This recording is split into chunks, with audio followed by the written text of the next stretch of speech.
Some work is going on, but the work is far from being finished, but we are very hopeful that sometime during the year, with the help of the regulators, a task force which has been set up will come up with some tools which can benefit Islamic financial institutions, with the aim of having a liquidity instruments which can be traded and which can also provide higher return than is available today.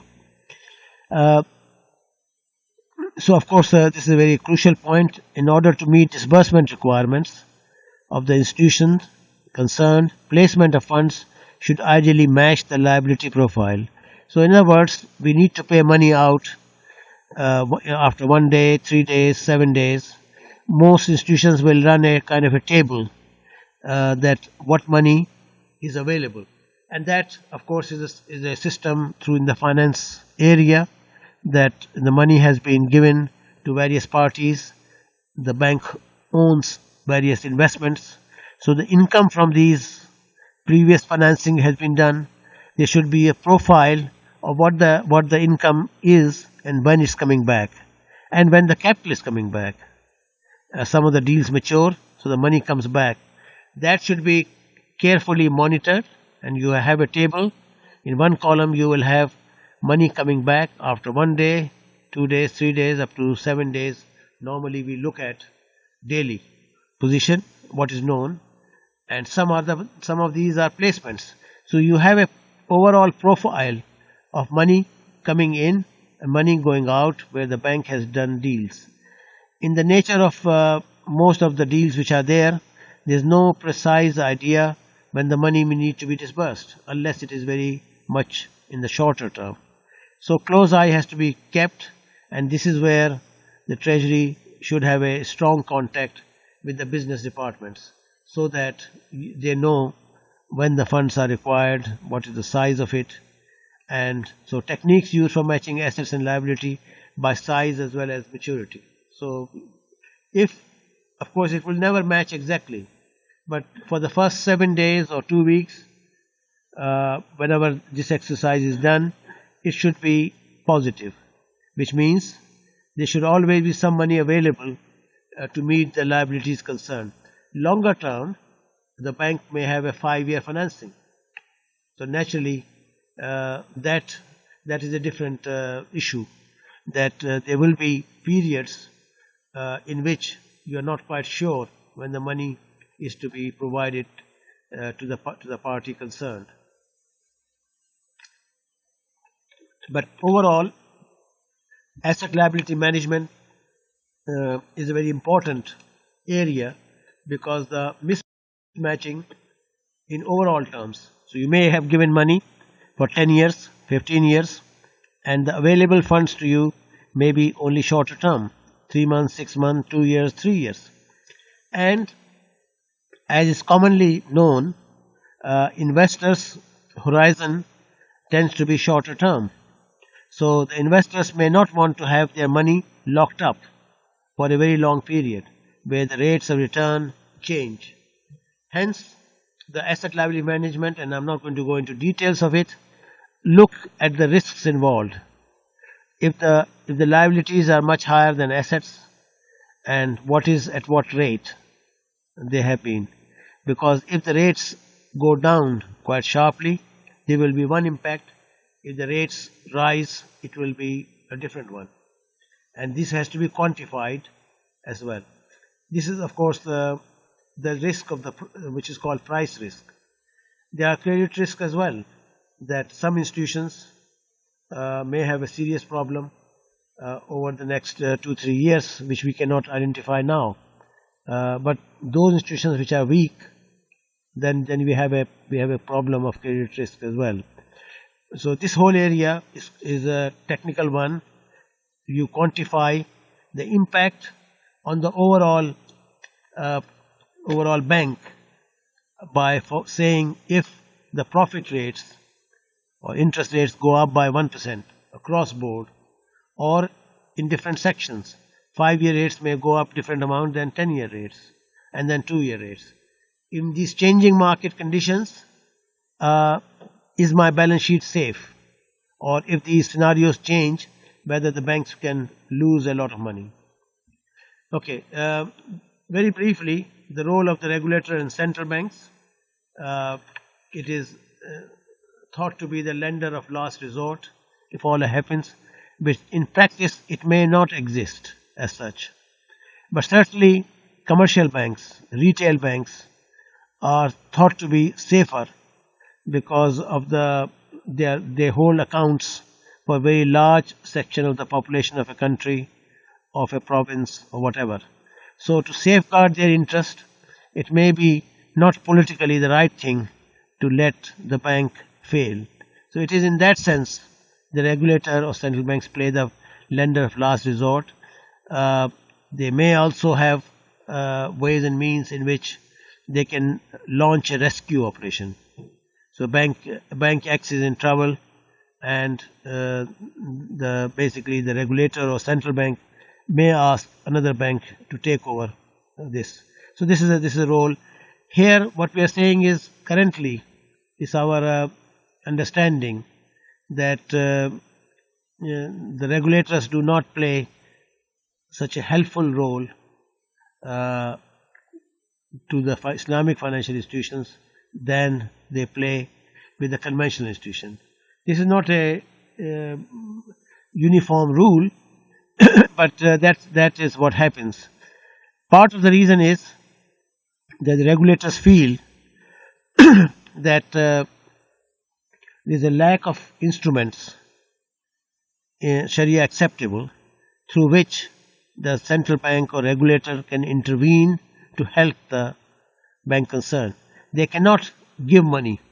This is not Sharia acceptable, giving money. It has to be under some economic activity. And of course, the banks are all licensed by the regulator as such, Islamic and conventional. So it is their duty to help and restore confidence in the bank, to have some Sharia instruments through which they can purchase the securities held by the Islamic institution. And many times it's not the issue of the asset. The issue is of the liquidity, that the financial institution which is in difficulty may not have liquidity, sufficient liquidity, and hence the role of Treasury is exceedingly important to make sure the bank has adequate lines and adequate funding available at all time. So in case there is a market stress or market participants do not want to give money, then there are alternatives available. We at IDB are working with some regulators to suggest that this is a duty of the central bank or the regulator to monitor and look after the interest of all the banks, and ways and means should be found, and some have been found in the case of Malaysia, for example, that they can easily intervene and help and safeguard the interest of the Islamic financial institution, its depositors, and the public at large. We go to the next section, which is resource mobilization. This, of course, is central to the Islamic institution. There has to be a close involvement of the Treasury with the operational units of the bank to assess short and medium term business plans and resource needs. As an institution, Islamic financial institution, they will be doing various types of businesses, and those businesses have financial need and financial requirement. Of course, we hear all these discussions so far I have given is the bank working independently for the benefits of the shareholders. We have not mentioned here that the Treasury may manage money on behalf of third parties, which will be the so-called off-balance sheet. It is not the risk of the bank directly, but of course it is liable if it does not fulfill its role appropriately. So here what we are saying is it will have a role to raise money from the market for its own needs. In this, the Treasury Department, one has to take into account the business plans, both short term and medium term. Money may not be needed in the first half of this year, it may be needed in the second half. Market conditions in the second half may not be as good as they are today. So it's the call or the judgment of the treasurer of a bank to say that the market is very liquid or market rates are lower, and hence we should expedite the resource mobilization activity. We should issue paper sooner rather than later. Also, of course, it is a question of cost of funds, that what kind of rate at which the money can become available as such. And this will directly feed into the business of the bank. You can raise money 3 years and 5 years, where you have the requirement, giving a loan to some party or participating in leasing or some other transaction. And you need to see, you don't have the money or the need for the money today, but you may have 3 months, 6 months or a year's time. So it is a planning issue. You plan and see whether the risks, what are the risks as such going forward. And hence, is it better to raise the money today for this project and get it started sooner or later? Also, it is mentioned here in the slide that the pricing at which money can be raised is a direct component of the prices the business unit can charge and have to charge their clients. Because there is a link. If you can raise 5-year money at 5%, and you have a business model, you are giving money for a longer period or for the same maturity period at much higher level, then you are taking a much bigger risk as well.